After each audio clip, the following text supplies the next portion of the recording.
bizning umidimiz. Vatan to'g'riliq o'ylaganimizda kelajagimizning parlaq bo'lishi uchun bir minutmi umidimizni yo'qotmadik. Chunki haqiqat hech qachon yo'qolgan emas. Adolat azaldan beri yerini topmay qolmagan. Zulm hech qachon abadiy bo'lmagan. Kelajakda shundoq bir kun keladiki, ota-onalarimizdan anglab ko'rib boqishga taqozdor bo'lgan go'zal manzaralik tog' daryolarimizni, qumliqlarimizni, ko'llarimizni, pakar hovlilik uylarimizni va mevalik bog'larimizni qanib ko'rib olamiz. Turpondan karizdan suv ichib, qovundan tatlı qovunidan yeymiz. Vatanimizning qumlarga ko'milib, suyiga cho'milib, bu go'zal yurtning ishqida o't tutashgan qalbimizning o'tini o'chiramiz.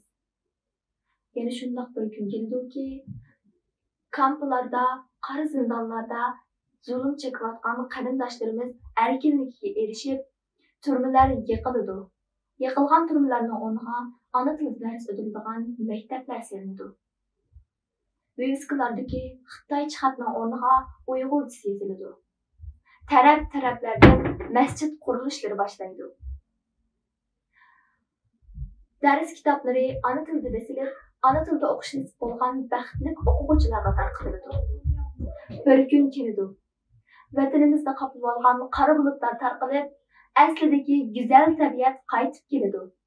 Kichkinalar ota-onalaridan juda bo'lgan sabiy bolalar ota-onalari bilan quchoqlashib ko'rishadi. Bir kun keladi. Mehribon Allah bütün mazlumlarning o'rtaq duosini qabul qiladi. Yillarning yoqi azan to'g'rilib baxmagan Turkistonning masjid minorlarida azan sadolari yangraydi. Bir kun keladi. Vatanimizni qutqizishdagi eng oxirgi qadamimizni g'urur bilan bosamiz. Bir kun keladi. Duolarimiz shukrga o'zgarib, vatanimiz Sharqi Turkistonga taraflardan top bo'lib qaytamiz. Zalimlar bo'lsa taraflarga qaçışıdı. Men bununla ebediyen işinimen hem dua kılımen. Biz tövende Nesibe Osman sanımızın bizim ömrümüz degan nutqni anglab chiqib, eng avval bu nutqning mazmuni haqida harakat qilay.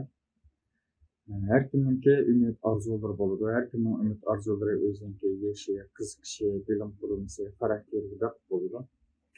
Endi sanımızdaki kichik yoshdalar şu ko'pchilik Uyg'urlarning o'zininki, bolalarning va cho'nglarning umidini shunday qisqa bir vaqtda nəhayət məğzli, ixcham, obrazli, ta'sirli holda sığdırğanlığı meni haqiqatan qoyil qildi.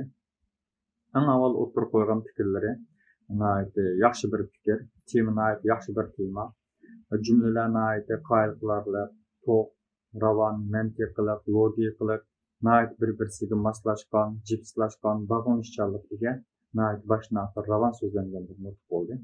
Undan boshqa sanamizning sahnaga kirishi, turishi, qiyofatlari, hatto nutq so'zlayotgan vaqtdagi hissiyotlari intayin yaxshi.